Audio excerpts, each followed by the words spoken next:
Good evening dear students. तो आज हम आ गए हैं आपके लिए चैप्टर सेकंड आपकी हिस्ट्री का लेकर, जो कि काफी ज्यादा इम्पोर्टेंट भी है। तो इस चैप्टर का आपका नेम है नेशनलिज्म इन इंडिया। तो क्या ही समझते हैं भाई आप लोग नेशनलिज्म से, है ना।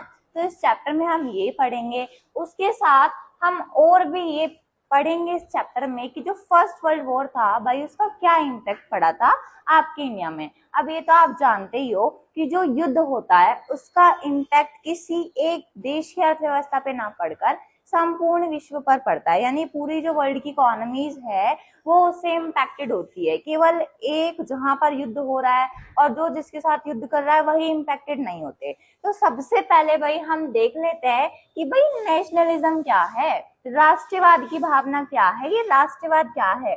Nationalism is a feeling of love. Nationalism क्या है? नेशनलिज्म फीलिंग ऑफ लव है, यूनिटी है and loyalty towards one's own nation. भाई अगर मैं आप लोगों से पूछूं कि राष्ट्रवाद क्या है ना, क्या आप अपने राष्ट्र से प्रेम करते हैं? क्या आप अपने राष्ट्र के प्रति सब कुछ करने के लिए तैयार हो जाएंगे? तो यही तो नेशनलिज्म है ना। कि भाई बहुत सारे लोग अभी ऐसे होंगे जो ये कहेंगे कि हाँ भाई मैं तो अपने राष्ट्र के लिए अपनी जान भी दे दूंगा। तो ये क्या है कि भाई आप अपने राष्ट्र से इतना प्यार करते हो, आप अपने नेशन से इतना प्यार करते हो कि आप उसके लिए अपनी जान देने तक को तैयार हो गए। आप अपनी खुद की जान का बलिदान दे दोगे अपने राष्ट्र के लिए। यही तो राष्ट्रवाद है, और क्या है? तो देखो एक बार दोबारा से, नेशनलिज्म कैसी फीलिंग है? फीलिंग ऑफ लव, कि भाई आप अपने नेशन से प्यार करते हो और सभी लोग उसी नेशन में यूनाइट होकर रहते हैं ना, तो उनमें हार्मनी बन जाती है। तो nationalism is a feeling of love, unity and loyalty. भाई आप अपने राष्ट्र के प्रति वफादार भी रहने चाहिए, लॉयल रहने चाहिए आप उसके लिए, है ना। जब भी तो आपके अंदर नेशनलिज्म होगा, जब भी तो आपके अंदर राष्ट्रवाद की भावना होगी। Next point, people from different religions, languages and cultures came together। आप सभी को पता है कि India is a diverse country. India में अलग अलग लोग हैं जिनकी जातियां अलग है, उनकी भाषा अलग है, उनका धर्म अलग है, उनका जन्म स्थान अलग है ना। बट इतनी सारी चीजों की डाइवर्सिफिकेशन होने के बाद भी सारे जो लोग हैं वो आपस में एक साथ रह रहे हैं, है ना। तो यही तो यूनिटी है, और क्या यूनिटी है। Next point, they forgot their differences and united as Indians। जो सारे लोग हैं उनमें इतनी ज्यादा विविधता होने के बावजूद भी, इतनी ज्यादा डाइवर्सिफिकेशन होने के बावजूद भी वो सारे आपस में यूनाइट होकर रहते हैं, एक सोसाइटी में रहते हैं, आपस में प्यार से रहते हैं, फ्रेटर्निटी के साथ रहते हैं, यानी बंधुत्व की भावना, आपस में भाईचारे की भावना के साथ रहते हैं और एक दूसरे की हेल्प भी करते हैं। Next point, their common goal became freedom and from the British rule, है ना। लोगों का कॉमन जो गोल था, लोगों का एक एम बन गया था कि भाई हमें क्या करना है, हमें स्वराज की प्राप्ति करनी है। अब ये स्वराज क्या है? स्वराज का मतलब है कंप्लीट इंडिपेंडेंस, कि भाई आपको आधी स्वतंत्रता नहीं चाहिए, आपको चाहिए पूरी स्वतंत्रता। भारतीय नहीं चाहते थे कि ब्रिटिशर्स यहाँ पर रहकर उनकी लाइफ को कंट्रोल करे, उनके देश को अपने मनमाने तरीके से चलाए। तो भाई भारतीय लोगों को चाहिए था क्या? स्वराज, यानी पूर्ण स्वतंत्रता, कंप्लीट इंडिपेंडेंस। और पूर्ण स्वतंत्रता पाने के लिए ये बहुत जरूरी था भाई कि आपस में भारत के जितने भी जो लोग हैं वो आपस में यूनाइट होकर रहे और मूवमेंट्स में पार्टिसिपेट करे। क्योंकि देखो ब्रिटिशर्स ना इतने सीधे नहीं थे कि आप उनको कह दोगे कि हमारा भारत छोड़ दो और वो चले जाएंगे, है ना। ब्रिटिशर्स उस टाइम पे अपने अकॉर्डिंग उन्होंने अपनी पॉलिसीज बना रखी थी और वो अपने अनुसार ना बाजी को पलटना चाहते थे और पूरा गेम वो चला रहे थे स्टार्टिंग से। तो ये तो आप जानते ही होंगे कि ब्रिटिशर्स की दो मेन पॉलिसीज थी भाई, एक तो इंडिया को डिवाइड करना एंड उस पर रूल करना, क्योंकि आप जानते ही हो भारत में डाइवर्सिफिकेशन बहुत ज्यादा है, तो इसी का वो फायदा उठाते थे। दूसरी चीज, जो ब्रिटिशर्स थे वो ज्यादा से ज्यादा प्रॉफिट मैक्सिमाइजेशन करवाना चाहते थे अपना, कि भाई भारतीय जो लोग हैं उनको लूट लूट कर वो खूब पैसा कमा ले और अपना पैसा बनाए। भाई प्रॉफिट मैक्सिमाइजेशन ब्रिटिशर्स अपना करे। और भारतीय लोग क्या चाहते थे? भारतीय लोग ये चाहते थे कि भाई हमें क्या मिल जाए, स्वतंत्रता मिल जाए। अब ये स्वतंत्रता ना कोई इतना आसान प्रोसेस नहीं था मिलने का। इसमें बहुत सारे लोगों की जानें गई, बहुत सारे लोगों ने अपनी पूरी जिंदगी में संघर्ष किया, है ना, अपनी जान अपने देश के नाम पे बलिदान कर दी। ये आपने नेशनलिज्म में पढ़ा। अब हम ये देखने जा रहे हैं कि भाई फर्स्ट वर्ल्ड वॉर जो था वो कब से कब तक हुआ था एंड उसका क्या इम्पैक्ट पड़ा था आपके भारत की अर्थव्यवस्था पर, है ना। एक बात सभी ध्यान रखेंगे कि युद्ध से कभी भी कोई एक देश पर असर नहीं पड़ता, सभी देशों की अर्थव्यवस्था पर पड़ता है। तो come to the next topic, that is the first world war from 1914 to 1918। सभी याद रखेंगे, बहुत ही ज्यादा इंपॉर्टेंट क्वेश्चन है कि प्रथम जो विश्व युद्ध था या फिर पहला जो विश्व युद्ध था वो कब से कब तक लड़ा गया, तो वो 1914 से लेकर 1918 तक लड़ा गया था। हाउ इट इम्पैक्टेड इंडिया, इसने इंडिया में कैसे इम्पैक्ट किया, यानी भारत पर इसके क्या प्रभाव पड़े, तो फटाफट से देख लेते हैं। India was not a part of the war, Bharat युद्ध का हिस्सा नहीं था बेटा। बट ध्यान से सुनिएगा, जिस टाइम पे ब्रिटिशर्स हमारे इंडिया में रूल कर रहे थे ना, उस टाइम पे ब्रिटिशर्स ने हमारी पूरी जो अर्थव्यवस्था थी, पूरे जो इंडियंस थे, उनकी पूरी लाइफ को ना कंट्रोल कर रखा था, है ना। और ब्रिटिशर्स ने इंडिया को बना रखा था अपनी कॉलोनी। वो जिस तरीके से काम करवाना चाहते थे भारतीय लोगों से करवाते थे, है ना। तो यहाँ पर एक लाइन बिल्कुल साफ शब्दों में लिख दी गई है कि भारत युद्ध का हिस्सा नहीं था, परंतु ब्रिटिशर्स की कॉलोनाइजेशन जो उनकी प्रोसेस था, उनका जो पॉलिसी थी, उसके द्वारा ब्रिटिशर्स ने भारतीय लोगों का जबरदस्ती रिक्रूटमेंट कराया था आर्मी में, कि भाई भारतीय लोगों को जबरदस्ती सेना के उस पार ब्रिटिशर्स की ओर से लड़ने के लिए भेजा गया था। ठीक है, भारत के लोग जाना नहीं चाहते थे। बट तो देखिए कि फर्स्ट वर्ल्ड, भाई अगर कहीं पे भी युद्ध होता है ना, तो सबसे पहले जब युद्ध होता है तो जो गवर्नमेंट होती है ना, उसको भाई पैसा चाहिए होता है, क्योंकि एक तो युद्ध हो रहा है ना, अस्त्र और शस्त्रों की भी नीड पड़ेगी। दूसरा, जो लोग लड़ रहे हैं, जो आर्मी के जो ऑफिसर्स है ना, डिफेंस एक्सपेंडिचर के लिए भी आपको पैसा चाहिए, आपको उनकी सैलरी भी पे करनी है, उसके लिए भी पैसा चाहिए। अभी पैसा आएगा कहाँ से, क्या सरकार कहाँ से ला रही है पैसा, भाई लोगों से ही तो वो ले रही है ना। तो क्या हो गया था भाई, हैवी टैक्स इंक्रीज कर दिए गए थे, टैक्स ज्यादा लगा दिए गए थे। The British impose many new tax, Britishers ने न्यू टैक्सेस को इम्पोज कर दिया था ताकि युद्ध के लिए मनी आ सके। सेकंड पॉइंट की ओर मूव करते हैं, शॉर्टेज ऑफ फूड, यानी खाद्यान्न संकट आ गया था, है ना। खाने में क्या हो गई थी भाई, कमी हो गई थी। आपको पता है जब कभी भी युद्ध होता है ना, तो सबसे पहले जो बेसिक चीजें होती है ना, उनकी कीमतें बढ़ा दी जाती है कि भाई लोग तो खरीदेंगे ही ना, परचेज तो करेंगे ना, जैसे नमक हो गया, तेल हो गया, है ना, और भी बहुत सारे बेसिक आइटम्स, बेसिक चीजें। There was a shortage of food grain in many parts of the India.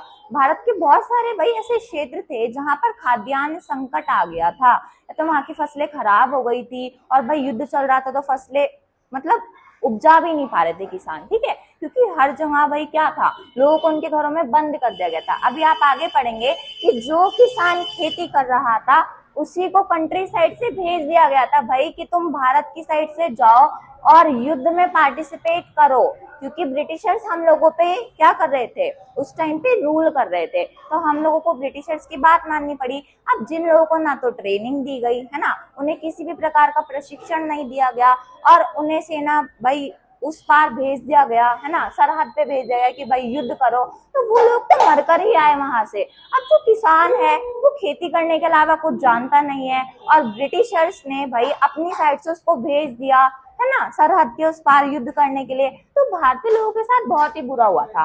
Third point देख लो, एपिडेमिक्स स्प्रेड, एक इन्फ्लुएंजा नाम की एपिडेमिक फैल गई थी आपके भारत में, जिससे जो लोग थे ना वो बहुत ही ज्यादा क्या हो गए थे, परेशान हो गए थे। बहुत सारे लोगों की इसमें जाने भी गई थी, बहुत सारे लोग भाई मर गए थे। Disease like influenza, Spanish flu. अब ये जो इन्फ्लुएंजा नामक जो बीमारी थी ना भाई, ये इसको स्पेनिश फ्लू भी कहा जाता है। अब इसका मतलब ये नहीं था ये स्पेन से आई थी, नो। सबसे पहले जो पता लगा था ना रिपोर्ट्स के द्वारा, वो स्पेन में पता लगा था, इसलिए इसको स्पेनिश फ्लू भी बोलते हैं। बट ब्रिटेन एंड अमेरिका इसके बारे में किसी को भी बताना नहीं चाहते थे, क्योंकि अगर लोगों को पता चल जाता तो भाई लोग एक दूसरे के कांटेक्ट में भी ना आते, एक दूसरे से मतलब दूर रहते, वो खुद को आइसोलेट करके रखते, है ना, कि ये बीमारी फैल ना जाए किसी को। अब ये जो इन्फ्लुएंजा था ये फैलता गया और बहुत सारे जो लोग थे वो डाइड हो गए यानी मर गए। Next point, prices of good rose. अब भाई युद्ध हो रहा था है ना, बट आपको उसमें वायलेंस का यूज नहीं करना था, यानी आपको उसमें हिंसा का यूज नहीं करना था। गांधी जी ने यही बताया था। आइए आसान भाषा में समझते हैं। सत्याग्रह का मतलब है कि यदि आप अपने एक रेशनल पाथ पे हो, कि एक ऐसा रास्ता कि आपको पता है कि आपको उसी रास्ते पे चलना है, आपको उसी पाथ पे चलना है, तो आपको कहीं और भटकने की जरूरत नहीं है और आपको खुद को प्रूव करने के लिए किसी भी फिजिकल फोर्स की आवश्यकता नहीं है, यानी कोई भी बल प्रयोग की आवश्यकता नहीं है, यानी आपको हिंसा का इस्तेमाल नहीं करना, आपको किसी को कुछ गलत नहीं बोलना। कि यदि आप सत्य हो है ना और आप अहिंसा के मार्ग पर हो, तो जिसमें आप सफलता पाना चाहते हो ना, आप उसमें सफलता हासिल कर सकते हो, आपको कोई नहीं रोक सकता। यही था भाई सत्याग्रह, कि आपको अन्याय के खिलाफ आवाज उठानी है, बट दो चीजों को पकड़कर, एक सत्य को पकड़कर और दूसरा अहिंसा को पकड़कर। 3 अर्ली मूवमेंट्स, ठीक है भाई, 3 अर्ली सत्याग्रह मूवमेंट्स चलाए गए थे। अब हमने सत्याग्रह का पूरा कॉन्सेप्ट स्टूडेंट अच्छे से समझा। अब हम ये समझेंगे कि गांधी जी ने भाई ये जो सत्याग्रह जो आपके जो मूवमेंट थे, सबसे पहले ये कौन सी 3 जगहों पे चलाए थे भारत में। तो ये सबसे पहला आपका चंपारण में चलाया गया था है ना, फिर आपका खेड़ा में एंड देन फिर आपका अहमदाबाद में। बट इससे पहले की हम बात कर लेते हैं थोड़ा सा है ना। तो गांधी जी जब साउथ अफ्रीका में थे तो वहां पर ना नस्लीय भेदभाव वाला सिस्टम चलता था भाई, इसको इंग्लिश में बोला जाता था अपार्थीड पॉलिसी। इसमें नस्ल के आधार पर ना भेदभाव किया जाता था काले लोगों के साथ जो दक्षिणी अफ्रीका के मूल निवासी हुआ करते थे। अब ये भेदभाव कौन किया करते थे, ये भेदभाव करते थे ब्रिटिशर्स, ठीक है। तो भाई आपने 9th क्लास में पढ़ा ही होगा है ना कि साउथ अफ्रीका में एक तो आपके जो ब्रिटिशर्स थे ना, उन्होंने साउथ अफ्रीका को भाई अपनी कॉलोनी बना लिया था और एक तरीका से इंडिया से तो वो लोग चले भी गए थे जो ब्रिटिशर्स थे है ना एक पर्टिकुलर टाइम के बाद, बट साउथ अफ्रीका में वो वहीं पर परमानेंटली सेटल्ड होकर रह गए थे और उन्होंने वहां के लोगों के साथ काफी ज्यादा डिस्क्रिमिनेशन करना शुरू कर दिया था उनकी नस्ल यानी उनके रेस के आधार पे। तो भाई इसी चीज को अपार्थीड सिस्टम बोला गया था कि दक्षिणी अफ्रीका में एक तो भाई आपके ब्रिटिशर्स चले गए थे, दूसरा वहां पे इंडिजीनियस लोग रहते थे, वहां के जो मूल निवासी थे ना वहां के वो लोग जो कि मूल रूप से काले थे और वो वहां के मूल निवासी थे। दूसरा कुछ लोग वहां पे मिक्स्ड कैटेगरी के भी रहते थे है ना। तो बात हो रही है व्हाइट एंड ब्लैक, ठीक है, के बीच की। जो व्हाइट वाले जो ब्रिटिशर्स थे ना, जो व्हाइट लोग थे, वो ब्लैक के साथ क्या करते थे, काफी ज्यादा रेस डिस्क्रिमिनेशन करते थे।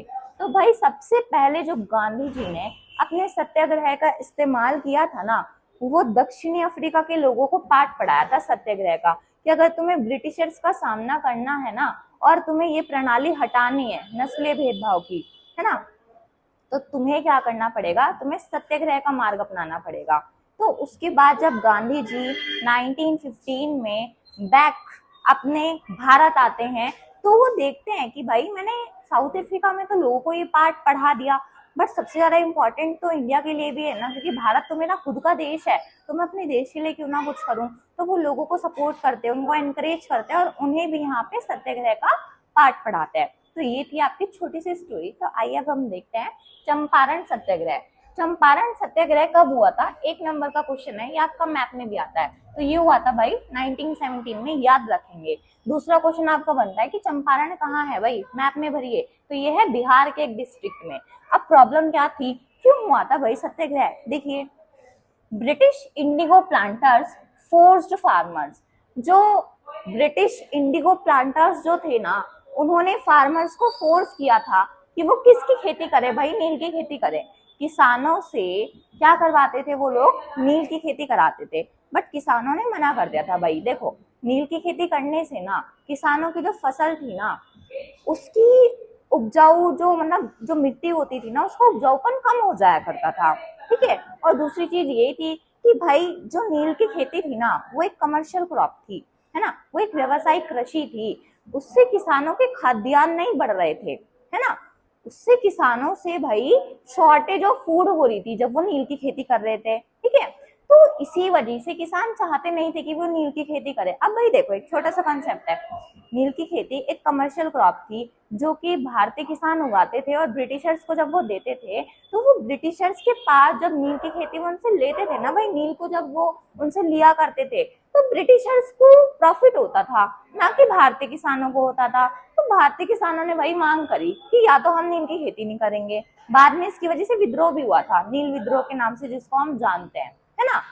या तो हम नील की खेती नहीं करेंगे, किसानों का ये मानना था, या फिर अगर हम खेती कर रहे हैं ना तो भाई एटलीस्ट हमें उतना तो पे किया ही जाए जितने में भाई, कुछ आपके एनसीईआरटी में साल नहीं बताया गया कि कितने सालों तक जो मिट्टी की जो फर्टिलिटी थी ना वो खराब रहती थी, क्योंकि नील की खेती करने से जो मिट्टी की जो क्षमता थी ना उपजाऊ वाली, वो खत्म हो जाया करती थी। तो एक टोटल आपका कोई ईयर नहीं बताया गया कि 2-4 साल या 5 साल, ये मेंशन नहीं किया गया, बट ये बताया गया है कि मिट्टी की जो फर्टिलिटी होती थी वो लो हो जाया करती थी, जिससे किसान काफी ज्यादा प्रॉब्लम को फेस किया करते थे। तो इसलिए किसानों ने बोला था भाई या तो हमें इतना पे किया जाए, है ना, कि हम आराम से बैठकर अपना जीवन यापन करें जितना हमारा खेती नहीं हो रही। बट ब्रिटिशर्स ने उनकी बात नहीं मानी थी। तो बाद में क्या होता है देखिए, British indigo planter force farmers to grow indigo instead of food crops, कि भाई तुम फूड क्रॉप्स मत उगाओ, तुम्हें क्या करनी है, नील की खेती करनी है। Farmers had to sell indigo at very low prices, जो फार्मर थे ना वो लो प्राइस पे इंडिगो को बेचा करते थे, ठीक है।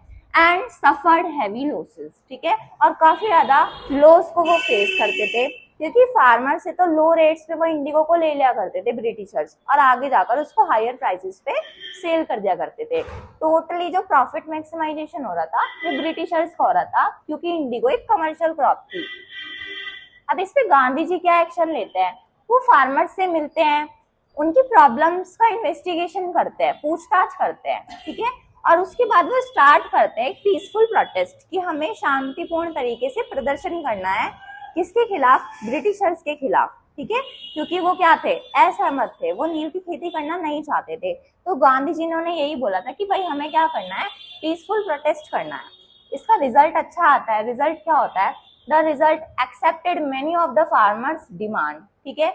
जो ब्रिटिशर्स थे ना उन्होंने एक्सेप्ट कर लिया था, उन्होंने डिमांड मान ली थी फार्मर्स की। फार्मर्स की डिमांड क्या थी भाई, कि उनका एक्सप्लॉइटेशन कम किया जाए, जो नील की खेती उनसे करवाई जा रही है उसमें भाई उनका जो एक्सप्लॉइटेशन हो रहा है ना, कि उनसे वो लोअर रेट्स पे खरीद रहे हैं, आगे हायर रेट्स पे वो सेल कर रहे हैं, तो उसमें थोड़ी उनको रियायत दी जाए। तो यही था, the British accepted many of the farmers demand and reduce कर दिया ब्रिटिशर्स ने फार्मर्स का एक्सप्लॉइटेशन करना। आई होप आपको ये कंसेप्ट समझ में आया हो। सत्याग्रह हुआ था वो हमारा हुआ था खेड़ा में, जो कि 1918 में हुआ था। आइए इसको पढ़ते हैं।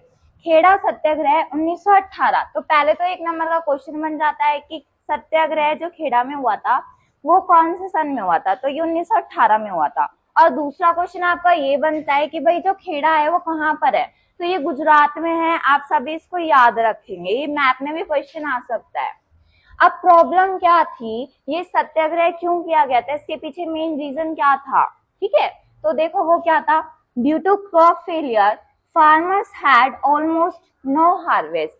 क्रॉप जो थी वो फेलियर हो गई थी, यानी जो क्रॉप थी एकदम से वो पूरी तरीके से खत्म हो गई थी, ठीक है। क्यों हुई थी, क्योंकि भाई उस समय सूखा पड़ गया था, तो खाद्यान्न संकट आ गया था और लोग काफी ज्यादा प्रॉब्लम फेस कर रहे थे। किसानों के पास उनका खाद्यान्न नहीं रहा था, उनकी फसल नहीं रही थी जिसको वो बेच पाते, और जो ब्रिटिश गवर्नमेंट थी उनसे हाई रेवेन्यू मांग रही थी, ज्यादा टैक्स मांग रही थी। अब जब उनकी फसल भी खराब हो गई, कोई इनसे कुछ खरीद भी नहीं रहा, उनके पास इतना है भी नहीं जो वो लोगों को दे पाए, तो उसके बाद वो इतना पैसा कहाँ से लाएंगे। तो यही मेन प्रॉब्लम थी जिसकी वजह से किसान परेशान थे।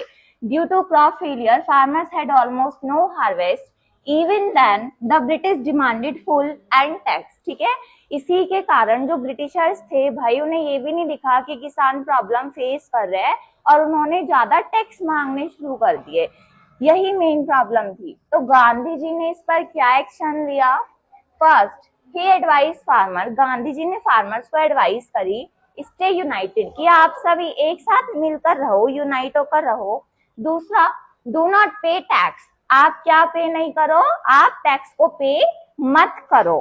Until the government gives relief, जब तक सरकार आपको कुछ रिलीफ नहीं दे देती, यानी जब तक सरकार आपको कुछ रियायत नहीं दे सकती, जब तक आप टैक्सेस को पे मत करो। अब ये रियायत किस टाइप की थी, तो भाई फार्मर्स आपके दो टाइप के थे, एक तो वो थे जिनके पास अपनी खुद की लैंड थी नहीं, है ना, वो टीनेंट्स थे, वो दूसरों की भूमि पर खेती किया करते थे। एक वो थे भाई जो लार्ज फार्मर्स थे, उनके पास अपनी खुद की भूमि वगैरह थी, है ना। तो प्रॉब्लम ज्यादातर जो फेस कर रहे थे वो छोटे किसान कर रहे थे, जिनके पास अपनी भूमि थी ही नहीं। तो गांधी जी ने उन सबको बोला कि एक तो आपको सबको यूनाइट होकर रहना है, और दूसरा आप लोगों को टैक्स भाई पे नहीं करना, क्योंकि आपके पास है ही नहीं, आप सत्याग्रह अपनाओ। डू नॉट पे tax until the government gives relief, जब तक गवर्नमेंट आपको कुछ राहत नहीं दे देती, कुछ रिलीफ नहीं दे देती, जब तक आप टैक्सेस को पे मत करो। रिमेन पीसफुल, आप बिल्कुल शांतिपूर्ण रहो, ना तो आपको कोई वायलेंस करनी है ना ही आपको कुछ करना, बस आपको सत्याग्रह करना है, आपको टैक्सेस पे नहीं करने और आपस में यूनाइट होकर रहना है। तो देखिए इसका रिजल्ट क्या निकलता है, the government suspended tax and collection for many poor farmers. ठीक है भाई, गवर्नमेंट थोड़ी बात मान लेते, गवर्नमेंट किसकी चल रही थी, ब्रिटिशर्स की चल रही थी, तो वो थोड़ी सी बात मानती है और थोड़ा सा रियायत दे दी जाती है, किसानों को थोड़ा सा रिलीफ दे दिया जाता है। समझ में आया ये, ठीक है। कि इसी तरीके से हुआ था भाई कि छोटे किसानों का जो टैक्स था उसको माफ कर दिया गया था, क्योंकि वो इस कंडीशन में नहीं थे कि वो टैक्सेस को पे कर पाए, और जितने जो बड़े किसान थे उनसे टैक्स लिया गया था, जो देने लायक थे उनसे लिया गया था, बट कुछ किसानों का जो कर था वो माफ कर दिया गया था। आइए आगे मूव करते हैं।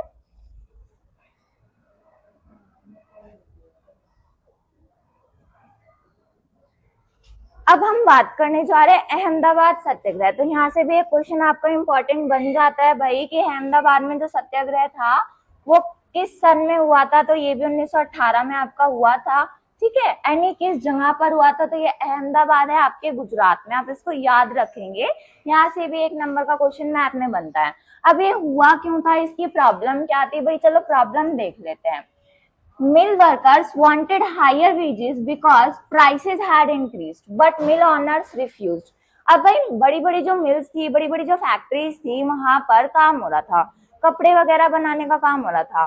तो वहां पे जो लेबर्स थे और वहां के जो ऑनर्स थे, उन दोनों के बीच में जो रिलेशनशिप था वो बिल्कुल भी अच्छा नहीं था। एक तरीके से जो ऑनर्स थे वो अपनी मनमानी किया करते थे, एंड लेबर्स को उतना पे नहीं किया जाता था, यानी जो मजदूर थे उनको उतना दिया नहीं जाता था जितने के वो हकदार होते थे। एक तो जिन जगहों पर वो काम करते थे वहां की कंडीशंस अच्छी नहीं थी, जैसे वहां पर इतनी अच्छे से सफाई नहीं होती थी, है ना, वहां पे गंदगी थी, सैनिटेशन की प्रॉब्लम थी वहां पर।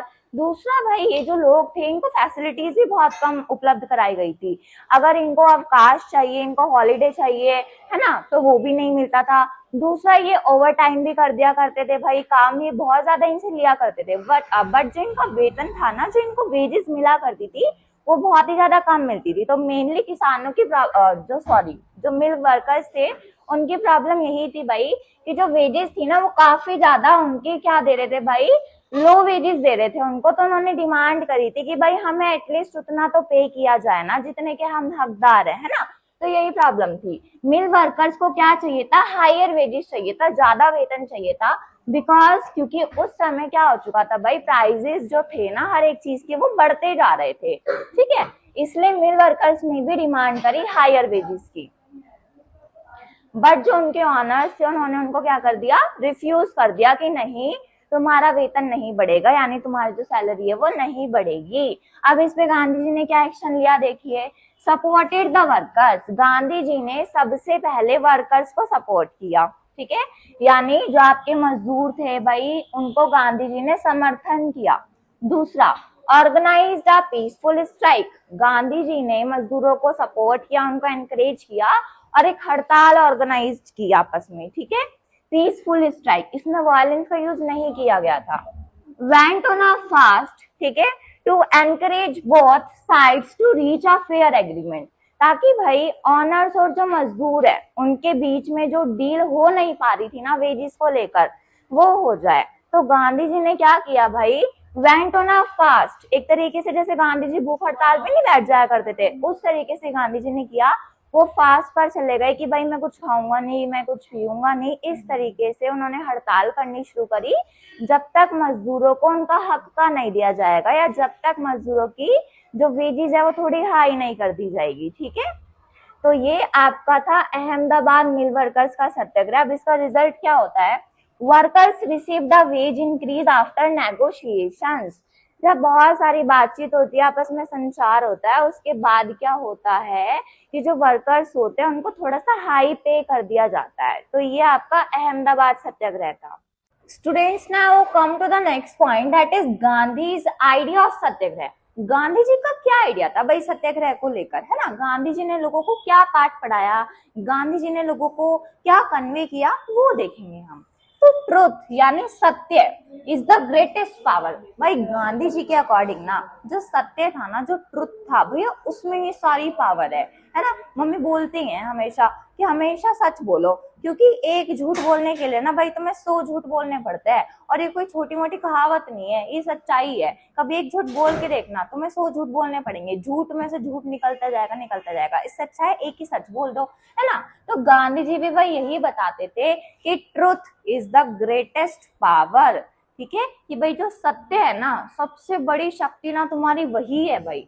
दूसरा, वायलेंस क्रिएट्स मोर हेटर्ड, कि भाई अगर तुम हिंसा करते हो ना, हिंसा से नफरत पैदा होती है और कुछ नहीं होता, है ना? तुम सबके साथ ना अच्छे से बर्ताव करो, किसी से नफरत मत करो। यहाँ तक कि गांधी जी ने ये भी कहा था भाई कि अगर कोई व्यक्ति तुम्हारे खिलाफ है तो तुम उसका जो जवाब है ना वो नफरत से मत दो, प्यार से दो। एक दिन ऐसा आएगा कि उस व्यक्ति को अपने किए गए पे पछतावा होगा, है ना? नेल्सन मंडेला जी जो साउथ अफ्रीका के फर्स्ट ब्लैक प्रेसिडेंट थे, यहाँ तक कि उन्होंने भी यही बात बोली थी भाई कि आप किसी भी इंसान को जीत सकते हो, किससे? प्यार से, नफरत से नहीं जीत सकते। तो देखिए, love, patience and non violence, यानी प्यार, है ना, पेशेंस की भाई धैर्य रखना है आपको, एंड नॉन वायलेंस यानी अहिंसा, can change even an opponent's heart. Opponent's heart मतलब एक ऐसा व्यक्ति जो आपके बिल्कुल खिलाफ है, आपके बिल्कुल विरोध में है, उसका भी हार्ट चेंज हो सकता है लव से, पेशेंस से एंड नॉन वायलेंस से। Next point, people should peacefully oppose unjust laws instead of forcing force. लोगों को ना फोर्स का इस्तेमाल नहीं करना, लोगों को बल का इस्तेमाल नहीं करना, लोगों को क्या करना है भाई? पीसफुली अपोज करना है, यानी शांतिपूर्ण तरीके से विरोध करना है लोगों को, है ना?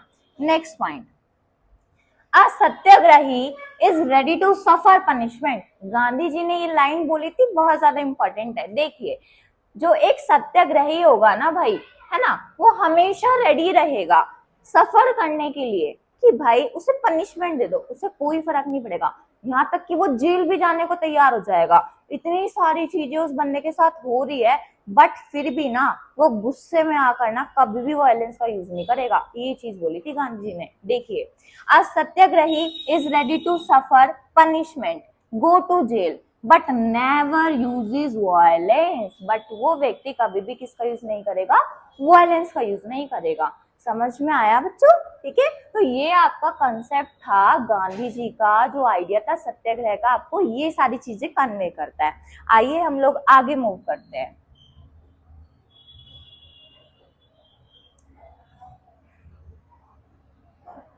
तो हम यहाँ पे फटाफट से देख लेते हैं। हमने पढ़ा है प्रिंसिपल्स ऑफ सत्याग्रह, है ना? एक बार इसको भी हम देख लेते हैं कि प्रिंसिपल्स क्या है। मोटे मोटे तौर पर जो प्रिंसिपल्स है वो आपको क्या कन्वे करते हैं और किस चीज के बारे में बताते हैं। तो पहला जो प्रिंसिपल है आपका वो ट्रुथ है, दूसरा आपका नॉन वायलेंस है ना, थर्ड है आपका पीसफुल प्रोटेस्ट एंड फोर्थ है आपका सेल्फ सफरिंग। अब चलिए इनको देख लेते हैं हम फटाफट से। तो प्रिंसिपल ऑफ सत्याग्रह में पहला जो प्रिंसिपल है वो ट्रुथ है, यानी हमें हमेशा सच बोलना है, हमेशा सच्चाई के लिए भाई हमें क्या करना है? लड़ना है कि व्हाट इज राइट। हमेशा सच्चाई के लिए हमें साथ में खड़े रहना है और उसी के लिए हमें स्ट्रगल करना है, कभी भी हमें झूठ का साथ नहीं देना। नेक्स्ट पॉइंट, नॉन वायलेंस यानी अहिंसा। नेवर हार्म एनीवन, आपको कभी भी किसी को चोट नहीं पहुंचानी भाई। Even if you are threatened badly, भाई अगर आपके साथ कोई बहुत ही बुरा सलूक कर दे, है ना, फिर भी आपको क्या नहीं यूज करनी, वायलेंस का यूज नहीं करना। थर्ड, पीसफुल प्रोटेस्ट, आपको मार्चेस करनी है ना, आप देखते हो ना प्रदर्शन होते हैं, यात्राएं निकलती है, रैलियां निकलती है, हड़ताल वगैरह होती है, तो ये क्या है भाई, पीसफुल प्रोटेस्ट आपको करना है, शांतिपूर्ण तरीके से आपको प्रदर्शन करना है, आपको उसमें वायलेंस का यूज नहीं करना, मार पिटाई नहीं करनी भाई। यूज पीसफुल मेथड, आपको पीसफुल यानी शांतिपूर्ण मेथड यूज करने हैं, जैसे आप मार्चेस कर सकते हो, स्ट्राइक कर सकते हो, है ना, हड़ताल, फास्टिंग कर सकते हो कि भाई हमारी मांगे पूरी करो, जैसे गांधी जी करते थे, है ना, अनशन पे बैठ जाते थे कि अगर हमारी मांगे पूरी नहीं होगी तो मैं भाई पानी नहीं पीऊंगा, है ना, मैं खाना नहीं खाऊंगा। तो ये कुछ मेथड होता है, बट इनमें आपको कहीं भी हिंसा का इस्तेमाल नहीं दिखेगा, ठीक है। आप सबसे बढ़िया बात, आप बॉयकॉट कर सकते हो, आप बहिष्कार कर सकते हो चीजों का, आप उनका यूज मत कीजिए, ठीक है। जो चीजें ब्रिटिशर्स वाली थी, अभी आप आगे पढ़ेंगे इसमें कि भारतीय लोगों ने विदेशी कपड़े का बहिष्कार किया था, ठीक है। नेक्स्ट पॉइंट, सेल्फ सफरिंग, यहाँ पे वही वाली स्टेटमेंट बताई गई है जो गांधी जी ने कही थी भाई, कि एक जो सच्चा जो सत्याग्रही होगा ना, वो हमेशा रेडी रहेगा जेल जाने के लिए भी, पनिशमेंट लेने के लिए भी, बट वो कभी भी ना नेवर गिव अप नहीं करेगा और कभी भी वो वायलेंस का यूज नहीं करेगा। देखिए, आज satyagrahi is ready to suffer punishment and go to jail और फेस डिफिकल्टीज, वो सारी समस्याओं का भाई सामना भी करेगा, but never uses violence, but वो कभी भी वायलेंस का यूज नहीं करेगा, उसी को एक सच्चा सत्याग्रही कहा जाएगा, ठीक है। कि जितनी भी जो सफरिंग होगी ना, जितनी भी जो यातना होगी ना, वो खुद सफर कर लेगा, बट कभी वायलेंस का यूज नहीं करेगा। तो आई होप स्टूडेंट्स आपको ये सत्याग्रह का कंसेप्ट पूरा समझ में आ गया होगा। हम आगे मूव करते हैं।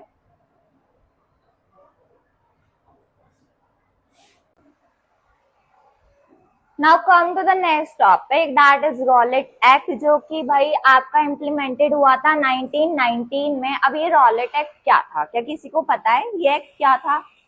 भाई ये एक्ट हम भारतीयों के लिए बिल्कुल भी अच्छा नहीं था, ठीक है। तो देखो इसमें ऐसा क्या था जो ये एक्ट भारतीयों के लिए बिल्कुल भी अच्छा नहीं था, इसका कारण क्या था, तो देखते हैं।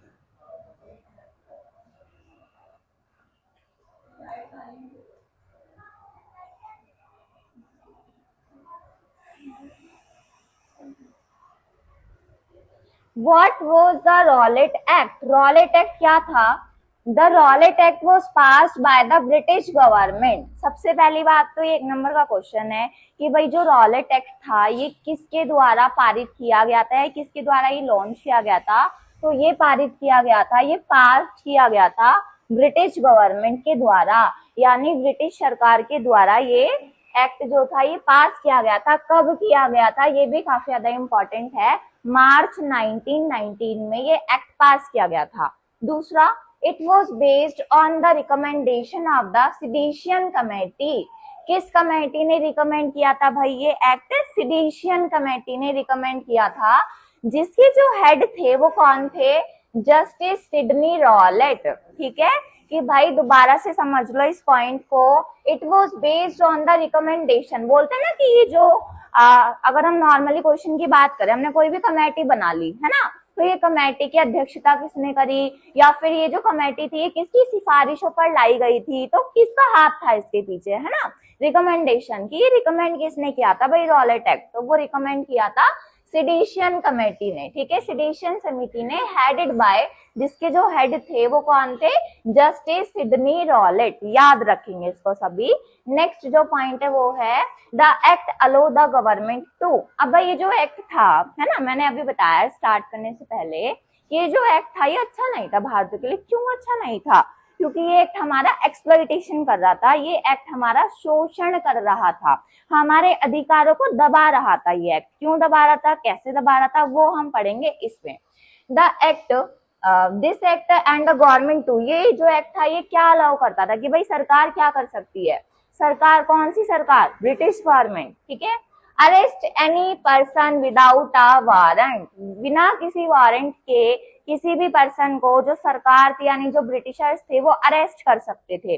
दूसरा point, detain any person without trial for up to 2 years। भाई यदि कोई भी भारतीय को ब्रिटिश सरकार उस टाइम पे कोई भी पीसफुल डेमोन्स्ट्रेशन करते हुए देखती थी, शांतिपूर्ण प्रदर्शन करते हुए देखती थी, है ना, तो उसको पकड़ कर ना जेल में डाल दिया जाता था। कितने साल के लिए? 2 साल के लिए। और उसे कोई भी अपने खिलाफ मतलब सबूत इकट्ठा करने को नहीं दिया जाता था, वो कोई भी गवाही पेश नहीं कर सकता था। मतलब एक तरीके से यदि आप किसी को पकड़कर जेल में डाल रहे हो तो आप उसको उतना तो राइट दोगे ना भाई कि अगर वो दोषी है ना, तो ही तो आप उसको जेल में रखोगे यदि वो दोषी है, अपराधी है। अगर वो ठीक है तो आपको 24 घंटे के सामने भाई उसको मैजिस्ट्रेट के सामने पेश करना पड़ता है। अगर वो दोषी है तो उसको सजा दी जाएगी, अगर वो नहीं है तो उसको बैक टू होम भेज दिया जाता है। बट इस एक्ट में ऐसा कुछ भी नहीं था। इसमें ये था भाई कि किसी भी पर्सन को ये जो ब्रिटिश जो गवर्नमेंट थी ये पकड़ सकती थी और हिरासत में ले सकती थी। Conduct secret trials, no appeal against the court decision. और कोर्ट किसका चल रहा था? ब्रिटिश गवर्नमेंट का। कोर्ट के खिलाफ कुछ भी नहीं हो सकता था। जो एक बार कोर्ट ने डिसीजन ले लिया, चाहे पर्सन वो बिल्कुल साफ ही क्यों ना हो, उसने कोई अपराध किया भी ना हो, है ना, वो पीसफुल डेमोन्स्ट्रेशन कर रहा हो, शांतिपूर्ण प्रदर्शन कर रहा हो, उसको जब भी पकड़कर जेल में डाल दिया गया। तो क्या ये ठीक था? बताइए। नहीं, ये एक्ट बिल्कुल भी ठीक नहीं था। It remove the basic right of the people. इसने लोगों के बेसिक अधिकार छीन लिए, उनके मूल अधिकार छीन लिए। And was a big blow to democracy and freedom. और ये एक्ट बहुत ही खराब था भाई, क्योंकि हमारा तो भारत एक ऐसा देश है जिसमें भाई डेमोक्रेसी है, स्वतंत्रता है, फ्रीडम है। बट उस टाइम पर हमारा भारत एक डेमोक्रेटिक कंट्री नहीं था, है ना, जिस टाइम पे ब्रिटिशर्स यहाँ पर रूल कर रहे थे। बट फिर भी हमारे लोगों के इस एक्ट की वजह से राइट छीन लिए गए थे, है ना, वो फ्रीडम से जी नहीं पा रहे थे, वो कुछ भी एक्टिविटीज कर नहीं पा रहे थे। ठीक है, तो ये था इस एक्ट में। तो गांधी जी ने क्या रिस्पॉन्स किया था इस एक्ट को लेकर, वो अब हम पढ़ते हैं।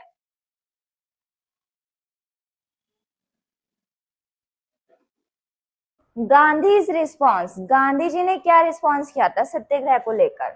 First, strongly opposed the act. Gandhi ji ने इस एक्ट का पूरी तरीके से विरोध किया था, अपोजिशन में खड़े थे गांधी जी इस एक्ट के, क्योंकि अभी हम पढ़कर आए हैं कि ये जो एक्ट था ये क्यों खराब था हम भारतीयों के लिए, है ना। Gandhi ji called the Rowlatt act a black act. एक मार्क का क्वेश्चन, मोस्ट इंपॉर्टेंट, कि किसने रॉलेट एक्ट को ब्लैक एक्ट बोला? तो गांधी जी ने बोला था, सब याद रखेंगे इसको। And a violation of fundamental human right. और मानव के जो बुनियादी अधिकार है उन अधिकारों का क्या हो रहा है? उल्लंघन हो रहा है, यानी वो अधिकार मनुष्य से छीने जा रहे हैं, ह्यूमन से वो अधिकार वायलेट कराए जा रहे हैं। जब तक ये जो एक्ट था ये पास किया गया था भारत में, इसलिए गांधी जी इसको ब्लैक एक्ट बोलते थे, क्योंकि भारतीयों से उनके अधिकारों का उल्लंघन कराता था। ठीक है, दूसरा point, launch a nation wide protest. Gandhi ji ने इसके खिलाफ नेशन वाइड प्रोटेस्ट किया, यानी पूरा राष्ट्र के स्तर पर प्रदर्शन किया गया था। किस तरीके से? He decided to resist the act. Resist मतलब रोकना, ठीक है, through truth and non violence. Gandhi ji ने बोला था भाई इस एक्ट का जो वो विरोध करेंगे ना, वो किसके जरिए करेंगे? ट्रुथ के जरिए करेंगे। ठीक है, क्योंकि गांधी जी की फिलॉसफी थी ना भाई कि हमेशा वो सत्य की राह पे चलना चाहते थे, अहिंसा की राह पे चलना चाहते थे, और अपने फॉलोअर्स को भी उन्हीं प्रिंसिपल्स को फॉलो करवाना चाहते थे। तो उन्होंने डिसाइड किया कि हम रेसिस्ट करेंगे, इस एक्ट को रोकेंगे, इसका विरोध करेंगे दो प्रिंसिपल्स के जरिए, ट्रुथ एंड नॉन वायलेंस के जरिए। थर्ड है, गांधी जी ने कॉल्ड हड़ताल, यानी गांधी जी ने भैया हड़ताल भी कराई इस एक्ट के खिलाफ। On 6 April 1919 Gandhi ji gave a call for a countryside हड़ताल। ठीक है भाई, कि गांधी जी ने क्या कराया कि जितने भी जो गांव में लोग थे, जितने भी जो लोग थे, सारे आपस में यूनाइट हो और इस एक्ट के खिलाफ क्या करो? हड़ताल करो। ठीक है, ऑन 6 अप्रैल। याद रखेंगे कि भाई 1 नंबर का क्वेश्चन पूछा जाता है आपसे, ठीक है, एमसीक्यू में भी पूछ लिया जाता है कभी कभी, और असर्शन एंड रीजन में भी दे दिया जाता है। ठीक है, कि 6 अप्रैल 1919 में Gandhi ji gave a call for a countryside hartal. हड़ताल की गई थी भाई इस दिन। फोर्थ पॉइंट क्या एक्सप्लेन कर रहा है? Satyagraha and prayer. He appeal to people to follow satyagraha. Gandhi ji ने लोगों से कहा कि वो क्या फॉलो करे? वो सत्याग्रह को फॉलो करे। प्रे करे वो, फास्ट रखे एंड मेंटेन पीस, और क्या बनाए रखे, शांति बनाए रखे। फिफ्थ जो पॉइंट है वो क्या एक्सप्लेन करता है, नॉन वायलेंट रेसिस्टेंस। ठीक है, आपको इस एक्ट का विरोध करना है, इस एक्ट के खिलाफ जाना है, इस एक्ट को आपको रोकना है, बट वो कैसे रोकना है, नॉन वायलेंटली। ठीक है, आपको हिंसा का यूज नहीं करना, आपको नॉन वायलेंटली तरीके से सारा काम करना है। ठीक है, Gandhi ji asked people to remain calm, कि भाई शांत रहो, नॉट टू यूज वायलेंस। ठीक है, किसी भी सिचुएशन में आपको हिंसा का इस्तेमाल नहीं करना है, ये गांधी जी ने सभी लोगों से कहा था। ठीक है, आपको इस एक्ट को रेसिस्ट करना है, आपको इसका विरोध करना है। ठीक है, आप कैसे करोगे, नॉन वायलेंटली तरीके से करोगे। तो देखो यहाँ पे क्या लिखा है, सत्याग्रह इज द वेपन। सत्याग्रह क्या है भाई, एक वेपन है। ठीक है, of the strong, it is the weapon of truth and non violence. अगर कोई पूछे सत्याग्रह कैसा वेपन है, तो ये सच्चाई का और नॉन वायलेंस का ये एक वेपन है, ये महात्मा गांधी जी ने कहा था। क्योंकि सत्याग्रह में भाई दो चीजें मेन है, एक आपको सत्य की राह पर चलना है, और दूसरा अहिंसा, नॉन वायलेंस, आपको वायलेंस नहीं करनी। ठीक है, ये याद रखेंगे, इंपॉर्टेंट कोटेशन है गांधी जी की। Now come to the next point, that is impact of the Rowlatt Act. Rowlatt Act का क्या प्रभाव पड़ा भारतीय लोगों पर, है ना, वो देखते हैं। The Rowlatt Act united Indians against British injustice. आपको इतनी सारी चीजें पढ़कर ये तो समझ में आ ही गया होगा कि ये जो रॉलेट एक्ट था भाई अन्याय कर रहा था, किनके साथ, भारतीय लोगों के साथ, है ना, कि वो बेचारे कहीं पे पीसफुल डेमोन्स्ट्रेशन करते हुए दिख गए, या ब्रिटिशर्स की नीतियों की यानी पॉलिसीज की आलोचना करते हुए दिख गए, तो उनको पकड़कर जेल में डाल दिया जाता था, है ना। तो भाई ये क्या था कि सारे जो इंडियंस थे ना, वो यूनाइटेड हो गए थे, वो आपस में इकट्ठा हो गए थे। ठीक है, किसके खिलाफ, अन्याय के खिलाफ। वो अब क्या करेंगे भाई, कि जो रॉलेट एक्ट था उसका तो वो विरोध कर ही रहे थे, अब वो क्या करते हैं वो देखते हैं। It led to the Jallianwala Bagh massacre on 13th of April 1919। अब इसी की वजह से क्या हुआ, जलियांवाला बाग हत्याकांड आपने सुना होगा, है ना। इसको सब जानते भी होंगे कि बैसाखी का दिन था, और उस दिन बहुत सारे लोगों की भैया जान चली गई थी। इसमें बहुत सारे छोटे नादान बच्चे भी मारे गए थे। ठीक है, अभी जो हमारा नेक्स्ट टॉपिक होगा वो हमारा यही होगा, हम उसमें डिटेल्ड में पढ़ेंगे कि जलियांवाला बाग क्या था, है ना। ये मैसेकर था, ये नरसंहार हुआ था, बहुत ही ज्यादा तादाद में लोग मरे थे भाई इसमें। मोस्ट इम्पॉर्टेंट है ये क्वेश्चन भी, 1 नंबर का क्वेश्चन है ये, कि किस डेट को ये हुआ था मैसेकर, तो 13th of April 1919 को ये हुआ था। दिस इवेंट, ठीक है, ये भाई किसकी वजह से हुआ था, ये रॉलेट एक्ट की वजह से ही ये हुआ था, Jallianwala Bagh massacre. Next point, this event turn Gandhi ji into a national leader. और भाई यही एक ऐसा मूवमेंट था जिसके बाद गांधी जी की जो एक छवि हो जाती है ना, वो राष्ट्र के स्तर पे काफी ज्यादा फेमस हो जाता है, राष्ट्र के स्तर पे उनकी छवि उभर कर आती है एकदम से। तो this event turn Gandhi ji into a national leader, और यही जो इवेंट था, है ना, ये गांधी जी को एक नेशनल लीडर में चेंज कर देता है। It became a turning point in India freedom struggle. और भाई यही वाला जो आपका मूवमेंट था, इसी ये क्या बन गया भाई, ये एक टर्निंग पॉइंट बन चुका था इंडिया के फ्रीडम स्ट्रगल में, यानी भारत के स्वतंत्रता संघर्ष में ये एक काफी ज्यादा मोस्ट इंपॉर्टेंट टर्निंग पॉइंट बन गया था। अब इन शॉर्ट में देख लो भाई एक बार, the Rowlatt act was an unjust law. ठीक है भाई, एक अन्याय वाला ये जो कानून था, ये लोगों के साथ बहुत अन्याय कर रहा था।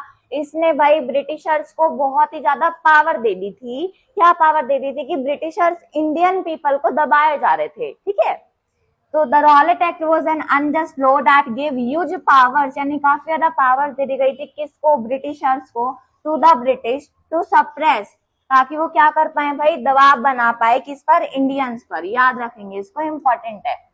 Gandhi ji responded with truth, Gandhi ji इसका जवाब किससे देते हैं, सत्य से देते हैं। और अहिंसा से देते हैं और लोगों को इकट्ठा कर कर देते हैं, ठीक है। जैसा अभी हमने ऊपर पढ़ा था कि वो क्या करवाते हैं भाई, हड़ताल भी कराते हैं। Showing the power of people's peaceful protest, ठीक है। इसके जरिए गांधी जी क्या दिखाना चाहते हैं कि भाई लोगों को एक तरीके से कनेक्ट कर कर, उनको यूनाइट कर कर उनकी पावर शो करना चाहते थे अंग्रेजों को। तो यहाँ से आपका ये पूरा कंसेप्ट समझ खत्म होता है। होप आपको समझ में आया होगा। Now come to the next students, now come to the next topic that is Jallianwala Bagh massacre. भाई अब ये है क्या और हम इसको पढ़ क्यों रहे हैं? तो सबसे पहले इस पर आने से पहले हम ये समझ लेते हैं कि ये पढ़ना जरूरी क्यों है और ये हुआ क्यों था, इसके पीछे मुख्य कारण क्या था। तो जैसे कि आप सभी जानते हैं कि अभी हम क्या पढ़कर आए हैं, अभी हम पढ़कर आए हैं रॉलेट एक्ट, जिसको गांधी जी ने ब्लैक लॉ भी बोला था, है ना, क्योंकि इसने भारतीयों से उनके फंडामेंटल जो राइट्स थे, जो बुनियादी जो अधिकार थे, उनका वायलेशन कर दिया था, वो छीन लिए थे। तो अब इसी की वजह से हमने ये भी देखा था कि 6 अप्रैल को भाई एक हड़ताल का आयोजन किया गया था गांधी जी के द्वारा, जिसमें लोगों ने पार्टिसिपेट किया था, ठीक है। तो अब आपने देखा कि गांधी जी ने काफी ज्यादा लोगों को यूनाइट किया था, है ना, एंड उन्होंने बोला था कि आपको नॉन वायलेंटली और सत्य की राह पर चलकर, यानी ट्रुथ का रास्ता अपना कर क्या करना है, इस एक्ट का विरोध करना है। किस एक्ट का? रॉलेट एक्ट का, ठीक है। तो सारे जो भारतीय थे वो यही करने में लगे हुए थे, ठीक है। बट फिर भी क्या होता है भाई, 13 अप्रैल 1919 में बहुत सारे लोग बैसाखी वाले दिन जलियांवाला बाग में इकट्ठे होते हैं। अब इकट्ठे होने के उनके दो कारण थे। एक तो उनका फेस्टिवल था, वो अपने फेस्टिवल को सेलिब्रेट करने वहां पर गए थे। दूसरा रीजन ये था, बहुत सारे लोग ऐसे थे जो रॉलेट एक्ट के खिलाफ पीसफुल प्रदर्शन करने या आपस में कुछ बातचीत करने, पीसफुल डेमोन्स्ट्रेशन करने वहां पर गए थे। बट एकदम से वहां पर क्या किया जाता है, वहां पर लागू कर दिया जाता है मार्शल लॉ। मार्शल लॉ एक ऐसा लॉ होता है जब जो सारी जो पावर्स है ना, वो किसको दे दी जाती है? सेना को दे दी जाती है, सोल्जर्स को दे दी जाती है, ठीक है।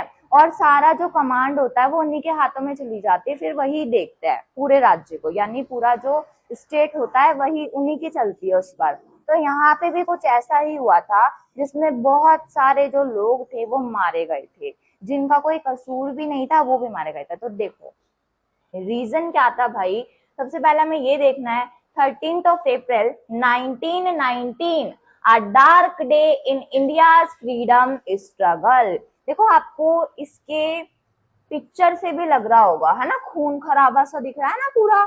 तो कुछ ऐसा ही भाई वहां पर हुआ था, ये आपको पूरा समझ में आ जाएगा जब हम एक एक करके इसको डीपली अभी पढ़ेंगे। तो भाई इसको एक डार्क डे माना जाता है इंडिया के फ्रीडम स्ट्रगल में। नेक्स्ट रीजन क्या था भाई, द रॉलेट एक्ट जो कि 1919 में पास किया गया था, उसने ब्रिटिशर्स को बहुत ही ज्यादा पावर दे दी थी, एक्स्ट्रा ऑर्डिनरी पावर्स दे दी थी to arrest and detain Indians without trial, ठीक है। कि भाई भारतीय लोग यदि कुछ भी पीसफुल डेमोन्स्ट्रेशन करते हुए दिख रहे हैं, ब्रिटिशर्स का जो ब्रिटिशर्स है उनका क्रिटिसिज्म करते हुए दिख रहे हैं, तो उनको पकड़कर जेल में डाल दिया जाए, ठीक है। ये हो रहा था भाई रॉलेट एक्ट में। दूसरा, Indians all over the country protested against this unjust law, है ना। अभी हमने पढ़ा कि भारत के जितने भी जो लोग थे वो यूनाइट हुए, है ना, एंड गांधी जी के कहने पे उन्होंने क्या करना शुरू करा भाई, इस एक्ट के खिलाफ उन्होंने प्रोटेस्ट करना शुरू करा। Gandhi ji called for a nation wide hartal, राष्ट्र के स्तर पर हड़ताल करी गई 6 अप्रैल 1919 में, किसके खिलाफ? रॉलेट एक्ट के खिलाफ, ठीक है। नेक्स्ट पॉइंट, इन पंजाब, पंजाब में पीपल वर एंग्री, ठीक है, लोग क्या थे भाई, बहुत ही ज्यादा गुस्सा थे, एंग्री थे, एंड कंटिन्यू टू प्रोटेस्ट, और उन्होंने जारी रखा, कंटिन्यू रखा प्रोटेस्ट करना पीसफुली तरीके से, यानी शांतिपूर्ण तरीके से अगेंस्ट द रॉलेट एक्ट, ठीक है। पंजाब में लोगों को बहुत ज्यादा गुस्सा आ रहा था, बट उन्होंने प्रोटेस्ट करना कंटिन्यू रखा, बट उन्होंने इस प्रोटेस्ट में किसी भी टाइप की हिंसा का इस्तेमाल नहीं करा। जो प्रोटेस्ट किया गया वो पूरी तरीके से पीसफुली तरीके से किया गया था। The British government afraid of the growing protest, भाई प्रोटेस्ट पूरा नेशन वाइड उस पर किया गया था, राष्ट्रीय स्तर पे सभी लोगों ने पार्टिसिपेट किया था। अब जब ब्रिटिशर्स ने लोगों को यूनाइट होते हुए देखा, भारतीयों की एकता देखी, तो उनको अंदर से डर लगने लगा और वो इस प्रोटेस्ट से थोड़े से डरने लगे। अब उन्होंने एक रास्ता निकाला कि भाई अगर हम इंडियंस पीपल को नहीं दबाएंगे तो ये तो कुछ भी कर देंगे और वो दिन दूर नहीं होगा जो हमें भारत से निकलना पड़ेगा। तो that was the main reason कि ये जो ब्रिटिशर्स हैं अभी ये क्या करेंगे। अभी एक आगे नाम आएगा जनरल डायर। वो भाई क्या करता है, सारे में जो मार्शल लॉ लगा देता है, ठीक है, और बहुत सारे जो लोग होते हैं वो मर जाते हैं क्योंकि सारे रास्ते वो ब्लॉक करवा देता है। एक तरीके से जो लोग थे ना वो कहीं भी नहीं बाहर जा सके और वहां पर एक कुआं था अंदर, जिस कुएं में लोगों ने कूद कूद कर अपनी जान दे दी क्योंकि मेन गेट और जितने भी जो गेट थे वो सारे बंद कर दिए गए थे totally. The British government, afraid of the growing protest, adopted a harsh attitude. Next, what happened भाई? क्या हुआ था? देखो, on 13th of April 1919, Baisakhi का दिन था। Thousands of people from Amritsar, कहाँ से लोग इकट्ठा हुए थे जलियांवाला बाग में? एक नंबर का क्वेश्चन भाई आपका, अमृतसर से लोग इकट्ठा हुए थे। ठीक है, इस डे को याद रखना ये बहुत जरूरी है। ठीक है, 13th of April 1919, बैसाखी वाला दिन बहुत सारे लोग अमृतसर से इकट्ठा हुए थे भाई। ठीक है, कहाँ पर इकट्ठा हो गए थे? ये जलियांवाला बाग में।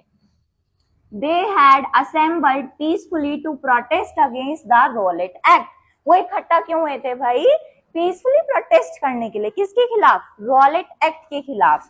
एंड टू एक्सप्रेस एंगर, और अपने गुस्से को एक्सप्रेस करने के लिए भी वो वहां पर इकट्ठा हुए थे।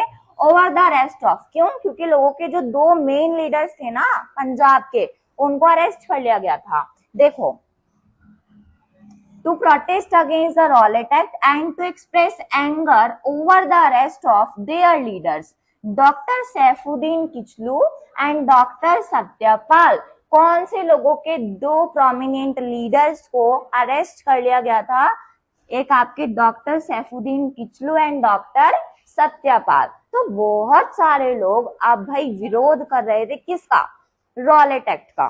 ठीक है, कहां पर? जलियांवाला बाग में। किस दिन? 13th of April 1919 वाले दिन। ठीक है, अब यहीं पर क्या होता है भाई, आगे देखेंगे। Brigadier general Reginald Dyer reach the ground. ठीक है, एकदम से वो इस ग्राउंड पर आता है भाई, यहाँ पर एंट्री लेता है। ठीक है, ब्रिगेडियर जनरल, ये नाम याद रखेंगे भाई आप इसका, जनरल डायर भी बोलते हैं इसको शॉर्ट उसमें। Reach the ground with armed soldiers, और अपने साथ अपने सेना के लोग भी भाई वो लेकर आया। विदाउट गिविंग एनी वार्निंग, लोगों को कोई चेतावनी नहीं दी गई।